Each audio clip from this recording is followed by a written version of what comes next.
os doentes e endemoniados.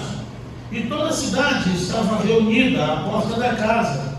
E ele curou muitos doentes, acometidos de diversas enfermidades, expulsou muitos demônios, mas não permitia que os demônios falassem, pois ele sabia quem ele era, pois eles sabiam quem ele era. Verso 35. De madrugada, ainda bem escuro, Jesus levantou-se, saiu e foi a um lugar deserto, e ali começou a orar. Então Simão e seus companheiros saíram para procurá-lo, e quando encontraram, disseram-lhe: todos te procuram. Repitam comigo: todos te procuram. E Jesus lhe respondeu: vamos a outro lugar, aos povoados vizinhos, para que também eu pregue ali, pois foi para isso que eu vim. Foi por toda a Galiléia, pregando na sinagoga deles e expulsando os demônios. Fala conosco, ó Pai, através da Tua palavra. Que a Tua palavra santa, poderosa, eficaz, encontre um lugar em nosso coração. Em nome de Jesus. Amém e amém. Esse texto interessante, essa parte, essa continuidade do ministério de Jesus. Ainda aqui com os primeiros discípulos, eles vão para Cafarnaum. Eles estão indo ali em direção a Cafarnaum, mas ainda ali nas regiões da Galiléia. Depois de sair da sinagoga, que foi o episódio da última mensagem, quando o Senhor tem a oportunidade na sinagoga e um homem manifesta ali possesso por demônios, e Jesus expulsa os demônios daquele homem. Ao sair Jesus da sinagoga, já dando continuidade aos fatos aqui, né? Após curar um endemoniado em Cafarnaum, depois de sair da sinagoga, Jesus sai para casa, ele vai para a casa de Simão e André, acompanhado de Tiago e João. Então podemos observar aqui no cenário, bem claro aqui, 4 discípulos, a princípio seguidores de Jesus: André, Pedro, Tiago e João. Eles vão à casa de Pedro, e ali, e o texto diz como que André ainda morava com Pedro. Eles vão à casa. É natural também falar assim, pois casa se refere à família. Então, necessariamente, não quer dizer que Pedro, André morava com a esposa e sogra, e também pode ser, não há problema nenhum nisso. Porém, pode também ser que fala casa de Pedro e de André, de Simão e de André, justamente por fazerem parte da mesma família. Isso é um ponto também tão importante, ou que eu julgo necessário para tanta exposição, tendo em vista que, sendo na mesma casa ou não, o interesse aqui é de narrar o milagre, a cura ali na sogra de Pedro, e também posteriormente do próprio ministério de Jesus, que vai resultar, né, as demandas que vão surgir a partir também dessa cura na sogra de Pedro, na casa de Simão. Podemos observar aqui que, chegando na casa, olha o 30 comigo, a sogra de Simão estava de cama, com febre, e logo lhe falaram a respeito dela. Provavelmente era uma febre muito forte, com certeza, ela estava acamada. Essa mulher estava ardendo em febre. Então, a primeira coisa que vão falar para Jesus é que a sogra de Pedro está enferma. Parece também que Pedro, e aqui Simão é o Pedro, Jesus quando chama Pedro, que pergunta qual é o seu nome, ele diz Simão, se eu diz a partir de hoje será chamado Pedro, certo? Então, Simão Pedro. Tinha outro Simão na Bíblia, outros Simãos na Bíblia, porém, esse é o Simão Pedro. Pedro, que foi nomeado por Jesus, limitando ali o próprio significado do seu nome: fragmentos de pedra, pétalas. Então, quando eles vão para a casa de Pedro, encontram a sogra que estava acamada, e quando falam de Jesus para ela, quando falam dela para Jesus, Jesus vai ao encontro dessa mulher, pois já estava ali na própria casa. Irmãos, podemos observar aqui de forma bem clara o momento em que Jesus encontra com essa mulher. Eu falei na quarta-feira no Evangelho de João, estamos no início tanto do Evangelho de João quanto do Evangelho de Marcos, então algumas coisas, embora Marcos e João não tenham muito a ver, nem o seu próprio propósito, né, da carta, do Evangelho, dos Evangelhos, mas podemos observar que no início do ministério de Jesus, algo que não podemos perder de vista, é que quando Jesus chega em um lugar, quando Jesus toma partido de uma situação, quando Jesus quando é apresentado qualquer tipo de problema a Jesus, vocês viram Jesus despedir alguém sem resolver o seu problema? Vocês viram Jesus despedir alguém sem curar essa pessoa? Vocês viram Jesus fazer alguma coisa desse tipo que não fosse, que fosse, até mesmo a mulher sirofenícia, podemos ver, depois de Jesus desprezá-la, dizendo, não é lícito pegar o pão dos filhos e dar aos cachorrinhos? Quando ela diz, sim, Senhor, mas os cachorrinhos também comem das migalhas que caem da mesa dos seus senhores. Jesus cura a filha daquela mulher sirofenícia. Olha o verso 31 comigo. Então Jesus aproximou-se, tomou-a pela mão e a levantou. Jesus se aproxima dela, toma-a pela mão e levanta aquela mulher. Imediatamente a febre a deixou. Imediatamente aquela mulher ficou curada. A febre a deixou e ela começou a servi-lo. Falamos justamente sobre isso ainda um pouco, sobre o próprio propósito da missão de Deus, ali com alguns professores da Escola Bíblica Dominical, falando do nosso próximo trabalho aqui na IBD com as revistas.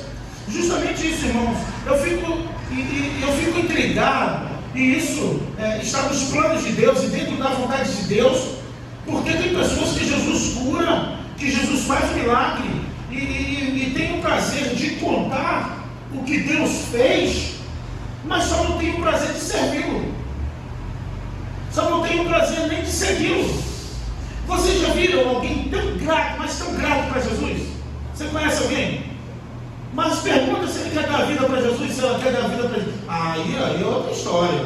Eu só quero dar uma oferenda para ele pelo que ele fez na minha vida. Mas servi-lo ou segui-lo, aí já é outra conversa. Irmãos, tem pessoas que são salvas da morte, claramente. E muitos de nós, outrora, talvez no mundo, quantos livramentos de morte, ou através de um acidente, ou através de uma briga, ou através de um livramento, tantas coisas que tínhamos aí na época a certeza que foi Deus. Você pode conhecer alguém que tem certeza que não morreu naquele dia, ou naquele acidente, ou com aquela enfermidade, ou com aquele problema, e diz, foi Deus, foi Jesus. Tá bom, foi Jesus? Você serve a Ele? Você segue a Ele?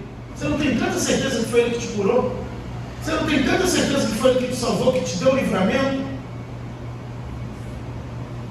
Então o mais fácil é servi-lo.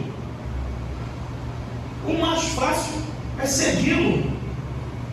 Mas, irmãos, via de regra, o homem que tem a mente obscurecida não vai atender a esse chamado. Por isso que o próprio Marcos, e aqui, lógico, nós sabemos que Marcos escreve os evangelhos, e possivelmente que esse é o João Marcos, primo de Barnabé, possivelmente ditado ali por Pedro, e ele foi escrevendo o evangelho segundo Marcos.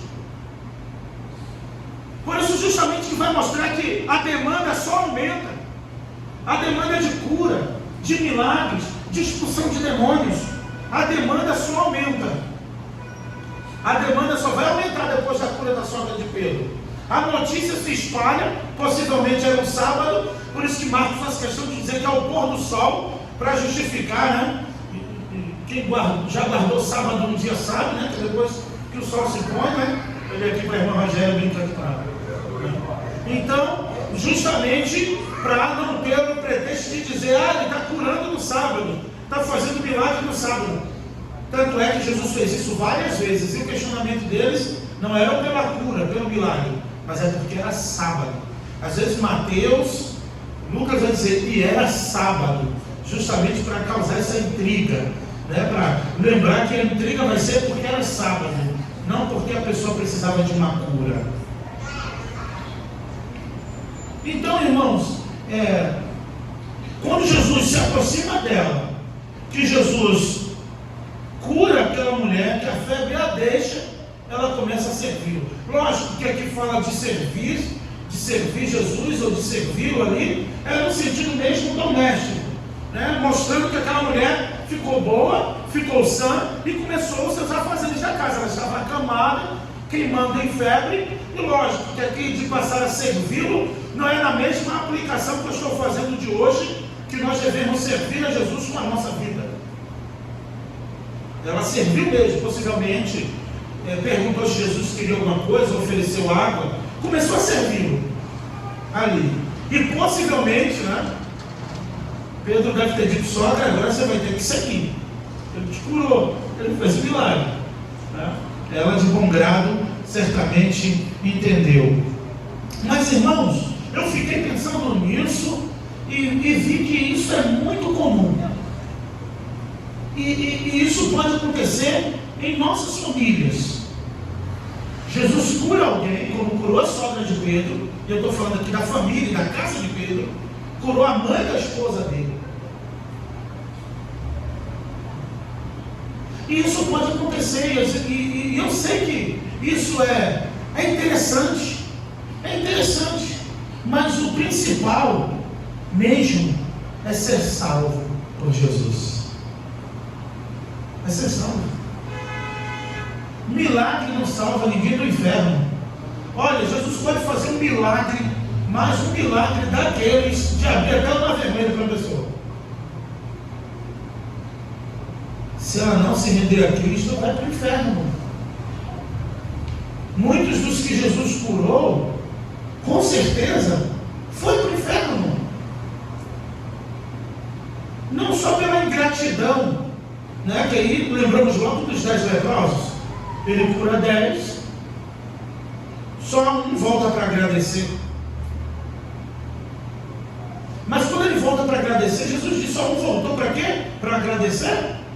Não, Jesus disse: só um voltou para dar glórias a Deus. É porque às vezes Deus faz tanta coisa na nossa vida que a gente está tão ocupado comemorando que esquece de glorificar a Deus.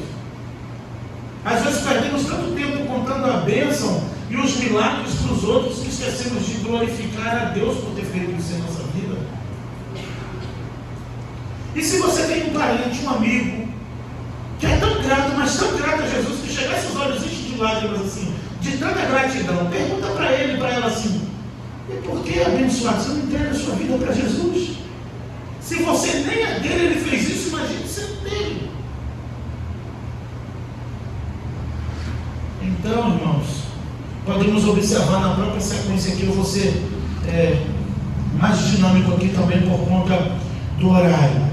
Quando anoiteceu, depois que os hóspedes trouxeram-lhe todos os doentes e endemoniados. Imagine então a fila do SUS na porta da casa de Pedro. Irmãos, não só trouxeram doentes, não. Trouxeram, e os evangelhos falam disso, né? Batista, eu sempre digo isso, e é para provocar mesmo, porque ser batista é ser bíblico. O batista não gosta de falar muito demônio, endemoniado, mas os evangelhos o que mais tem é encapetado, endemoniado. É a legião de tudo que é lado, é endemoniado. É um que se joga no fogo, na água, é um espumando, é um batendo no outro, é um comendo restos mortais. A Bíblia fala disso o tempo todo.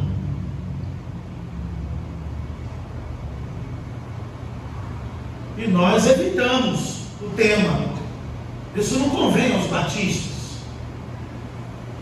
Mas imagina a fila, irmãos. Doentes e um bocado de gente estribuchando ali, endemoniado. Porque a pessoa endemoniada é uma pessoa possessa, ela está manifestada ali com demônios, né? não queira ver, é uma cena triste, deprimente.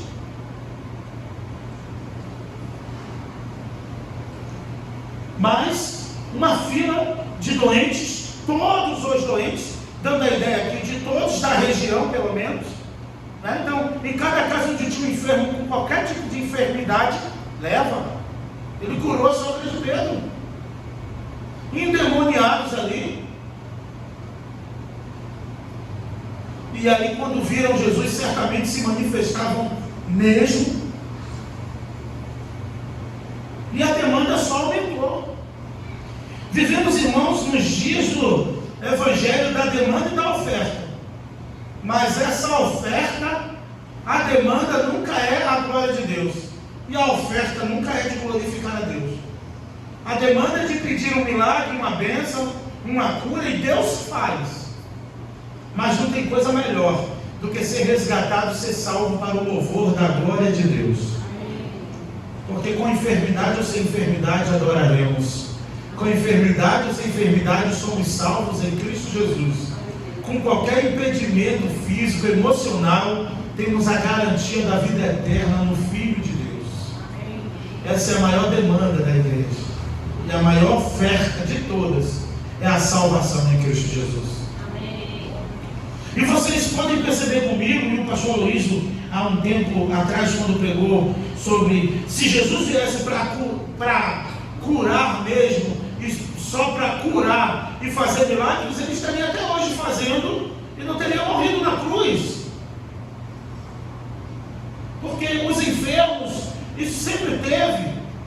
Isso é consequência do próprio pecado, da queda da humanidade. Por isso que enfermamos, mesmo sendo salvos em Cristo Jesus, pois o nosso corpo é corruptível e sofreu essa corrupção e sofre essa corrupção por causa do pecado. Mas isso não é no sentido do pecado que a pessoa em particular cometeu para ficar enfermo, que tem outra linha que já pensa dessa maneira. Se a pessoa está enferma é porque está em pecado, porque não. Quando diz que a enfermidade é consequência do pecado, é na humanidade, na raça humana. Por isso que, mesmo sendo um servo do Senhor, mesmo sendo dedicado, como já tivemos vários irmãos, a enfermidade foi a causa ou o motivo pelo qual Deus usou para recolher esses irmãos. Que isso sirva de consolo do Senhor também para nós nessa manhã. Então, a demanda aumenta, os demônios estão ali. Olha o verso 34, mostrando que Jesus atendeu ali. Ele curou muitos doentes, acometido de diversas enfermidades, expulsou muitos demônios. Perdão.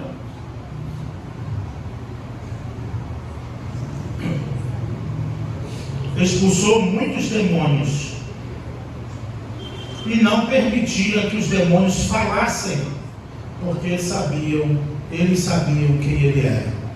Então os demônios iam falar, como falaram outras vezes, Filho do Deus Altíssimo, ó Jesus, o Filho de Deus. Jesus, vocês já sabem quem eu sou, eu já sei quem vocês são, eu não vou ficar aqui fazendo entrevista, fazendo palestra para demônios, né? Jesus simplesmente cala e vai embora, né? Porque eu vou dizer uma coisa para vocês, irmãos, é o texto, está falando de possessão. A coisa é tão séria que, se o demônio se manifestar numa igreja e falar algo sobre o irmão, que Satanás é o pai da... É bem mais fácil que acreditem até no demônio do que no irmão, jurando que não foi. Não, o demônio falou. Ué, mas foi o demônio, ele vai mentir. E aí? Então, é melhor nem arriscar, tem que repreender logo, em nome de Jesus. Cala a boca. Eu sei quem tu é, cala a tua boca, sai em nome de Jesus. Vai que conta uma coisa de você que você nem lembra. O demônio é sujo, irmãos. Ele quer envergonhar. Ele vai se manifestar para envergonhar. Aí a pessoa fica, de onde tu veio? Quem tu é? Não quero saber não, sei que tu é demônio, sei de onde é o teu lugar. Sai em nome de Jesus e acabou. Então Jesus, olha, vocês já sabem quem eu sou, eu sei quem vocês são, de onde vêm, de onde vieram, então sai. Jesus expulsou os demônios. E isso mostra que Jesus realmente não estava interessado em mostrar ali o seu poder, o seu ministério, a sua eficácia, né? Na verdade, nesse mesmo texto ele vai dizer que não veio para isso. Ele não veio para isso. Ele fez essas coisas, mas não veio para isso. Por isso, irmãos, que uma enfermidade pode até nos levar ao óbito. Jesus não veio para isso. Ele veio para salvar a nossa alma do inferno. Ele diz: não temam o que vos podem fazer o homem. Tem momentos que ele pode lançar tanto a alma quanto o corpo no inferno. Porque se um homem mau lançar só o corpo, a alma está salva e tem a garantia da vida eterna. Então pode acontecer, irmãos. Pode, infelizmente, como acontece, uma bala perdida, um acidente. Quantas coisas já aconteceram com certos homens de Deus? De verdade, para Deus só nós sofremos. Porque para Deus, aquela pessoa já tem a vida eterna e vai viver eternamente com Ele. A gente chora, a gente sofre, a gente sente saudade, mas a pessoa não sente saudade de nada daqui, sabe? Aquele ente querido, aquela pessoa amada, sabe, pastor Eduardo? Não sente saudade de nada daqui, porque está vivendo a plenitude, vendo a face do Filho de Deus. Maravilha! Nós sim, mas essas pessoas não, porque Jesus não veio para curar enfermidades. Ele curou e ainda cura, amém, irmãos? Amém. Mas ele veio para salvar. Eu vim buscar e salvar o que se havia perdido. Jesus ressuscitou Lázaro, não ressuscitou? Olha que milagre, né? Deus ressuscita Lázaro a pedido de Jesus, né? Só uma correçãozinha teológica. Senhor, ressuscita. Jesus só manda sair. Mas Lázaro morreu de novo. Lázaro morreu de novo. Não é verdade? Depois de algum tempo ele morreu novamente. Por isso que o principal é entender o que Jesus veio fazer. Por que ele veio? Por que eu estou aqui? Por que eu estou no culto? Por que eu estou na igreja? Por que eu adoro? Por que eu sirvo? Por que eu canto? Por que eu prego? Por que eu lidero? Por que eu oro? Para a glória de Deus. É porque Ele me salvou. Amém. Ele me salvou para as boas obras.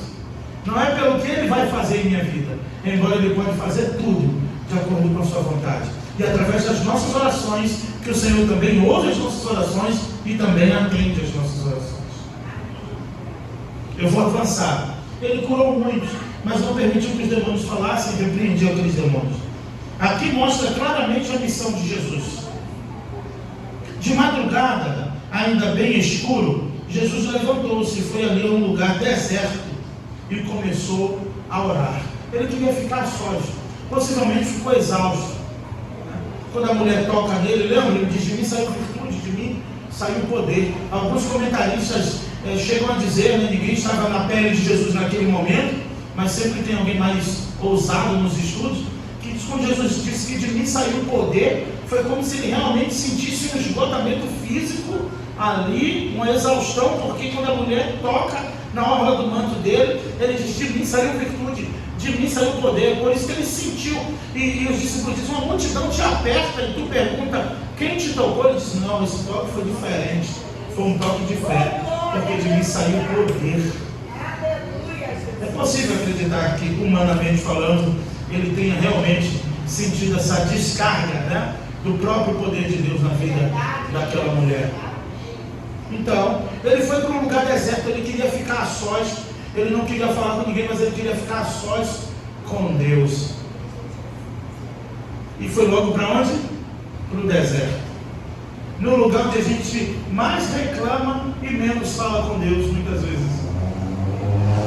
E só fazendo uma aplicação prática para os nossos dias, né, trazendo para os nossos dias, não é isso que o texto diz para a sua época, mas trazendo para os nossos dias, às vezes precisamos estar a sós, para lembrarmos que temos um Deus no céu e que só Ele pode nos socorrer. Quando estamos cansados, sobrecarregados, às vezes não precisamos de uma multidão. Muitas vezes a gente está querendo que nos peguem no colo e reclamamos, mas na verdade Deus te quer no deserto. Não no sentido literal da palavra de passar escassez, de estar sofrendo, passando algum tipo de necessidade, mas o deserto às vezes é na própria mente, no próprio coração. O salmista disse o quê? O meu coração anseia por Deus como uma terra seca e sedenta, onde não há água. O meu coração está com sede de Deus, como uma terra seca. Você imagina as terras do Nordeste, não é, brincadeira? Aquela terra rachada do sol, aquele chão todo seco, árido, e ele dizendo, meu coração está assim, com sede de Deus. Então Jesus também tinha essa necessidade de orar. Jesus tinha essa necessidade de estar a sós. E logo no início do ministério, após ser batizado, foi para o deserto para ser tentado. E ali ele glorificou a Deus. E agora ele está a sós para orar. Só que quando Jesus está de madrugada na dele orando, existe a demanda da igreja. Existe agora a oferta do povo. Onde muitos, infelizmente, estão trocando a palavra, né? Trocando ou tirando a Bíblia e trocando e colocando, oferecendo qualquer outra coisa. Porque é a demanda, irmãos. A gente ouve nos seminários, né, mais modernos, na aula de homilética mesmo, é que é assim. Eu já falei isso algumas vezes, mas eu vou repetir hoje porque cabe muito bem aqui. Olha, você, quando for pregar, lembra do teu povo. Olha, o povo trabalhou a semana toda, pegou ônibus lotado, apertado. O povo, muitos com enfermidades, muitos com dificuldade financeira, muitos, quando você for pregar, pensa nisso, vai com essa compaixão para você lembrar que né, traduzindo, pega leve, dá um negócio mais, né, dá um bombom garoto, né, não dá uma macaxeira não, dá um bombom garoto, faz um negócio mais, mas não é verdade, irmãos? A maioria aqui trabalhou a semana toda, eu não é, Priscila? Trabalhando, tendo que ouvir coisas no trabalho, se estressando. Hein, Verônica? Imagina ali na clínica, né? Quantas demandas ali, né? Então, realmente, quando você vem para a igreja, de fato, irmãos, todos nós aqui, semana corrida, tem dia que eu digo assim, só vou para a igreja hoje porque eu sou pastor. Se eu fosse pastor, hoje eu ficava em casa também, tirava um cochilo a mais. Acontece, sim, é verdade. Né? Problemas, dificuldades diversos que nós não falamos para ninguém, só Deus sabe o nosso coração como está. Mas Jesus não te trouxe aqui, aí eu digo com muito amor, sem ser rude, mas uma verdade clara, nua e crua. Ele não te trouxe aqui, e não venha na perspectiva dele atender uma necessidade emocional sua, física. Não venha nessa perspectiva. Venha agradecer, venha convicto e convicta, porque você se alegrou quando te disseram, vamos à casa do Senhor, e enquanto você adora, Ele cura, e quando você adora, Ele faz milagre, Ele restaura. Irmãos, olha, eu vou dizer uma coisa sobre a providência de Deus, que eu vivo isso na minha vida, e eu sei que você vive na sua. Irmãos, uma adoração sua hoje pode estar providenciando algo na sua vida, até para a semana que vem, você nem sabe, porque não é esse o propósito. Eu não quero que você barganhe com Ele, nem para você barganhar com Deus, mas você não sabe que aquela atitude sua, que aquele gesto seu de adoração, de louvor, está desencadeando tantas sortes de bênçãos na sua vida. E às vezes você está aqui com um pensamento, você e eu, com uma necessidade tão emergente, e Deus está dizendo, se ele, se ela soubesse o que eu tenho para ele e para ela. Não é teologia da prosperidade não, mas temos um Deus que faz prosperar aqueles que creem em seu nome, amém, irmão? Quantos aqui prosperaram porque creram na provisão de Deus e continuarão prosperando para a honra e glória do Senhor? Sim, é isso, irmãos. A palavra do Senhor também nos garante, sim, longevidade de vida, prosperidade. Jacó, a Bíblia diz que onde ele colocava a mão, prosperava. E tem a resposta, porque Deus era com ele. Se Deus for com você, como diz a canção, tudo aquilo que eu tocar, abençoado será. Então eu não estou desconstruindo a ideia de que Deus atende, pois o Salmos 37, o Salmo 37, né, vai dizer, deleita-te no Senhor, e Ele concederá o quê? O desejo do teu coração. Mas entrega o teu caminho ao Senhor, Entrega. Vamos dizer que o caminho do meu coração, os caminhos da minha vida seja esse celular. Entrega o caminho ao Senhor. Confia nele, que o mais ele fará. Então eu quero ter esse cuidado para dizer isso para você. Não estou desconstruindo a doutrina da provisão de Deus. Que em nossas necessidades devemos orar sim e devemos pedir sim, que Ele irá nos atender, se estiver de acordo com a sua vontade. Porque Ele disse: se vocês que são maus, o filho de vocês pedindo peixe, qual de vocês que vai dar uma cobra? E pedindo pão, qual de vocês dará uma pedra para ele? Se vocês que são maus sabem muito bem dar boas coisas aos vossos filhos, quanto mais o Pai Celestial. Então eu quero te dizer, embora crendo que você é salvo e salvo em Cristo Jesus, tem alguma necessidade na sua vida, algo que você precisa de Deus, ore e peça, que se for para glorificar o nome dele, Ele vai atender.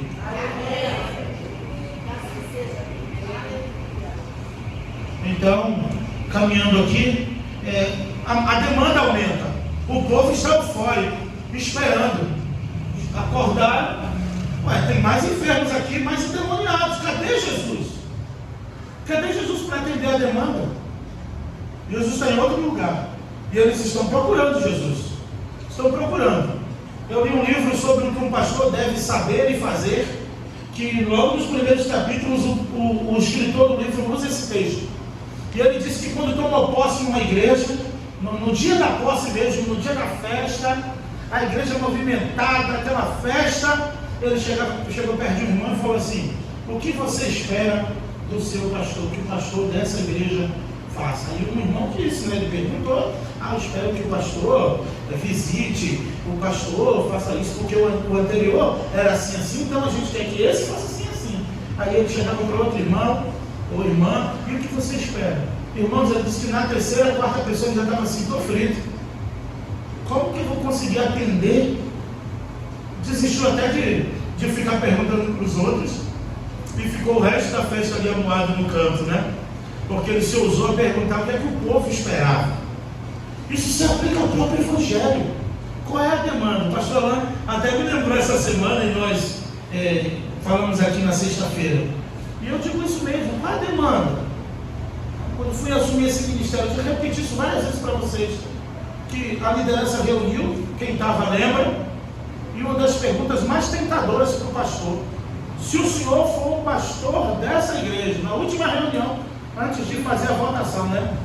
Imagina essa: se o senhor for o pastor dessa igreja, quais são as suas propostas ministeriais?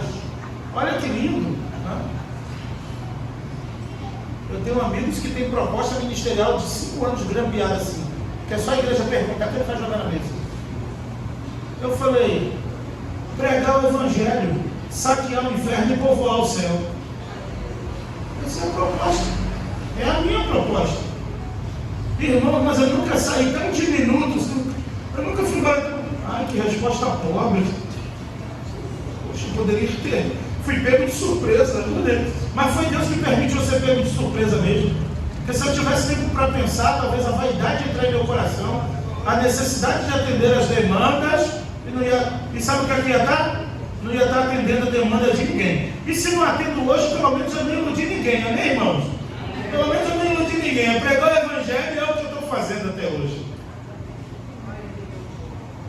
Então é justamente isso. Quando os discípulos procuram Jesus, onde é que você está? Cadê você? Todos te procuram. Para quê? Lembra? Quando Jesus multiplica os pães e os peixes e sobram 12 cestos. Fecha por favor aí, Diabo. Olha o pancadão aqui dentro. Aí, quando ele troca, né? E ele cura, perdão, ele multiplica, até o pancadão até mexeu na minha cabeça, viu, Mateus? O pancadão já.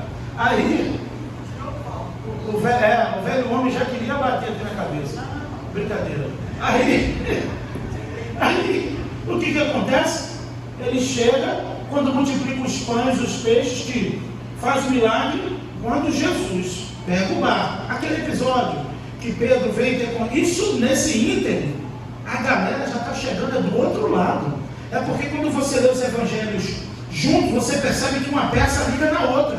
Aquele episódio que Jesus manda os discípulos irem no barco e que ele vai encontrá-los no mar, e ali que eles pensam que é um fantasma que Pedro afunda, é nessa passagem que Jesus manda eles irem na frente do barco, enquanto ele vai orar. Olha o que Jesus vai fazer, ele vai orar. Só que quando acontece o episódio de Pedro afundar, Jesus puxá-lo, que eles chegam do outro lado, a multidão já estava lá. A demanda e a oferta. E Jesus pergunta para eles: vocês estão atrás de mim? Vocês estão aqui por causa do pão que perece ou por causa da palavra de Deus? Eles estavam atrás dos milagres, atrás do que Jesus podia fazer.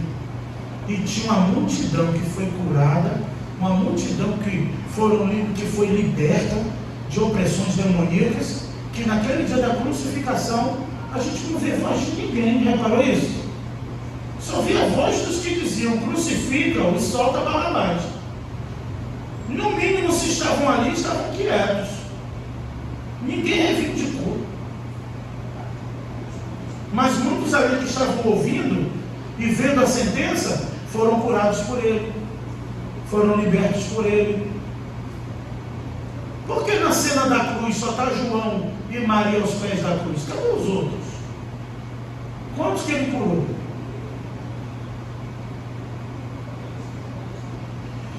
E eu vou caminhar para o final, irmãos.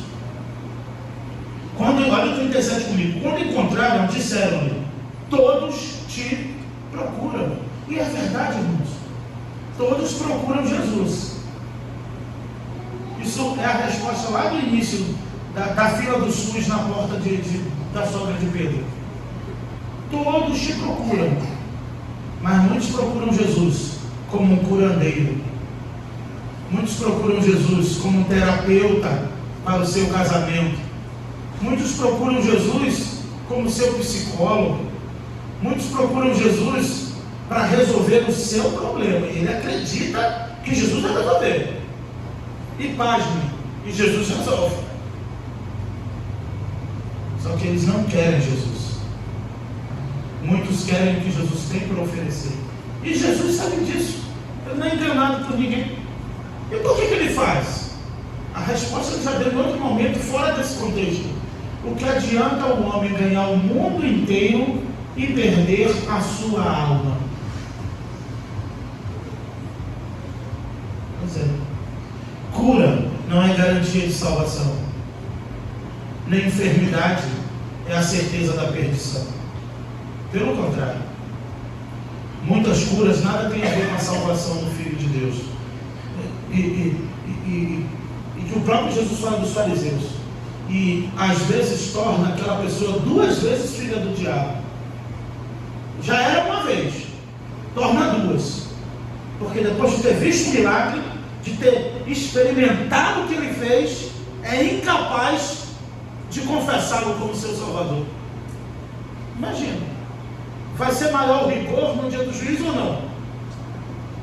É porque tem níveis de rigor, tanto de galardões para o céu, quanto de castigo para o inferno. A Bíblia fala disso, que haverá mais rigor para essa nação do que para Sodoma e Gomorra.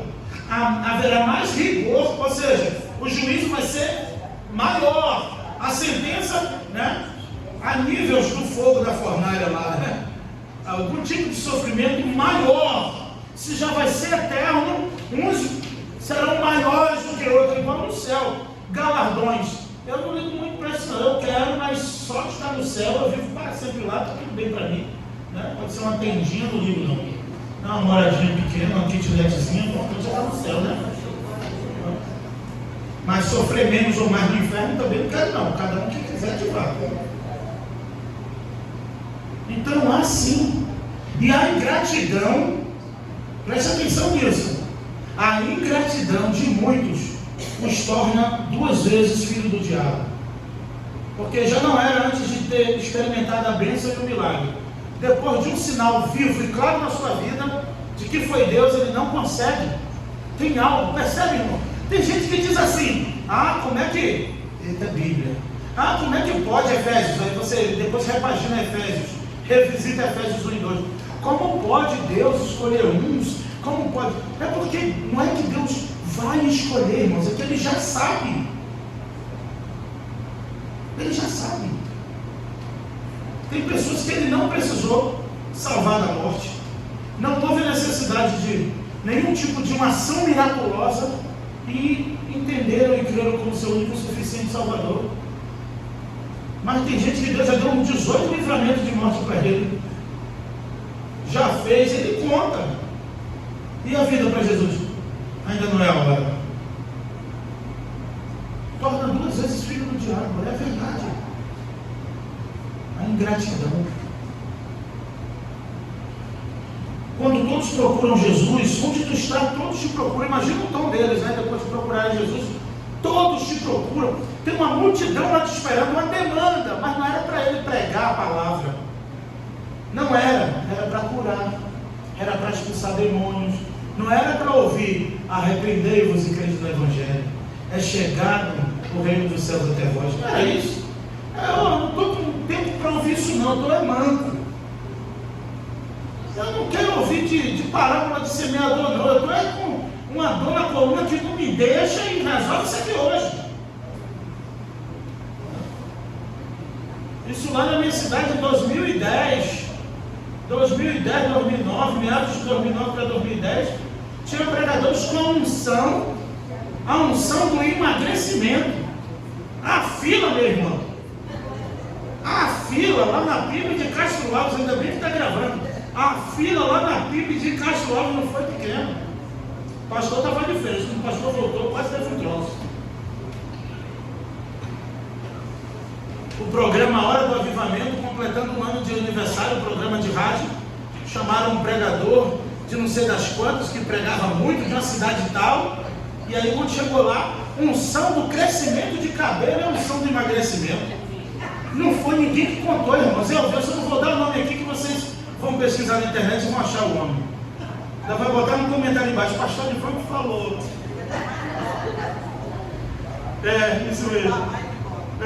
Ainda vai dar mais que vai, tem gente uma cabeça que vai lá, né? Ainda chamava a diaconisa, média, vai aqui, irmã, puxa aqui, viu, 4 dedos, emagreceu, quase igual, olha.